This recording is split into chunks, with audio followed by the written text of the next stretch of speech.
부모와 이성적인 대화가 통하지 않나요? 정신연령이 낮은 부모는 나를 라이벌로 생각하고 내 삶, 내 생각 자체를 무시합니다. 내 인생이 얼마나 힘들었는 줄 알아? 내가 이렇게 희생하면서 살았어. 듣기만 해도 죄책감 몰려오는 말들을 하죠. 정신연령이 낮은 부모가 흔히 쓰는 가스라이팅 방법과 그럴 때 우리가 어떻게 대응하면 좋을지에 대해 이야기해보려고 해요. 첫 번째, 사소한 잘못에 과하게 화를 냅니다. 모든 아이들은 실수하고 말을 안 듣고 반복하기 마련이지만 그런 성장 과정 중 자연스러운 실수에도 과하게 화를 내요. 너는 항상, 너는 맨날 단정짓는 말을 입버릇처럼 하고 사소한 실수조차 그냥 넘어가질 않죠. 그런 말을 듣고 자라면 늘 긴장하게 되고 작은 실수에도 자신을 부정하게 됩니다. 두 번째, 아이 스스로 하도록 기다려주지 않아요. 인내심이 부족하기 때문에 아이 스스로 할 수 있을 때까지 기다리기보다 부모가 모든 걸 다 해주려고 합니다. 4, 5살이 되었는데도 밥을 떠먹여주고 7살이 되어서도 양말을 신겨주죠. 자립심이 길러질 기회를 주지 않아요. 세 번째, 자신의 생각이 늘 옳다고 믿고 아이에게 강요합니다. 아이가 어떤 의견을 말했을 때 부모와 생각이 다르면 이상한 사람 취급해버려요. 부모의 말을 듣지 않으면 큰일이 나는 것처럼 불안감을 조성하기도 하죠. 심지어 잘하면 연애나 인생을 선택할 때도 관여합니다. 넌 이런 남자랑 결혼해야 해. 넌 이런 직업을 가져야 해. 단정지어 말하고 옳다고 믿고 강요하죠.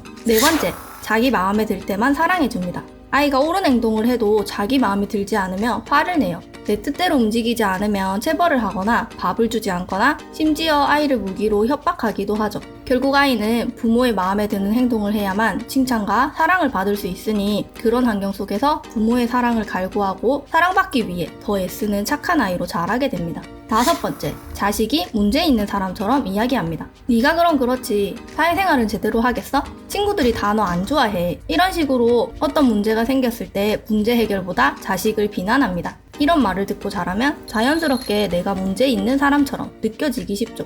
여섯 번째, 아이를 감정 쓰레기통처럼 이용합니다. 성인이 부모 자신의 문제점과 어려움을 자식에게 토로하고 상담사처럼 대합니다. 아이가 느낄 공포심 따윈 생각하지 않은 채 부부 서로 헐뜯고 싸우거나 아이 앞에서 배우자 욕도 서스럼 없이 합니다. 부모의 감정 쓰레기통이 되어버린 아이에게 남은 건 불안과 증오심 뿐입니다. 늘 마음이 불편하고 불안하죠. 일곱 번째, 아이와의 싸움에서 무조건 이기려고 합니다.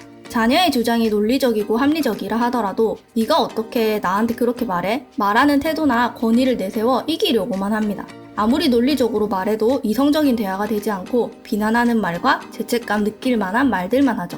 부모가 나에게 가스라이팅 하고 있다면 이렇게 한번 대응해보세요. 해결 방법 첫 번째는 인지하는 겁니다. 나의 부모가 나르시스트 기질이 있구나, 나를 가스라이팅 하고 있구나.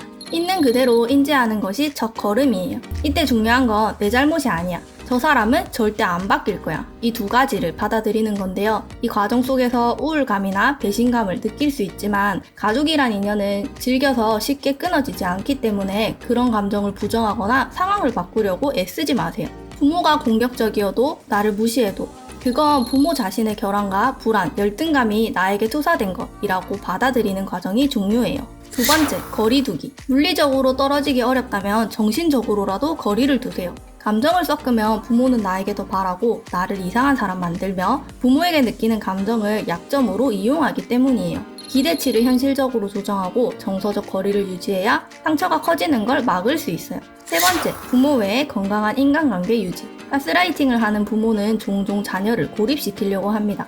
고립되고 나면 그 사람밖에 없으니까 취약해지기 쉽죠. 그래서 부모 외에도 친구, 배우자 등 나를 이해해주고 따뜻함을 주는 사람들과 연결되어 있어야 해요. 그래야 내 부모가 잘못하고 있구나를 스스로 인지하면서 정서적 거리를 더 잘 유지할 수 있게 됩니다. 해결 방법 마지막 네 번째는 부모를 미워하는 것에 죄책감 가지지 않는 거예요. 이런 부모라 하더라도 함께 좋았던 기억들을 공유하고 있기 때문에 부모를 미워하게 되면서 자연스럽게 죄책감이 따라오는데요. 나를 무시하고 내 생각을 존중해주지 않는 사람이라면 누구든 싫어질 수밖에 없어요. 미워하는 감정에 죄책감 가지지 않고 있는 그대로 받아들이는 것이 중요합니다. 오늘은 정신연령이 낮은 부모가 흔히 쓰는 가스라이팅 방법과 해결 방법에 대해 이야기해봤는데요. 많은 도움 되셨나요? 구독과 좋아요는 영상 제작에 큰 힘이 됩니다. 시청해주셔서 감사합니다.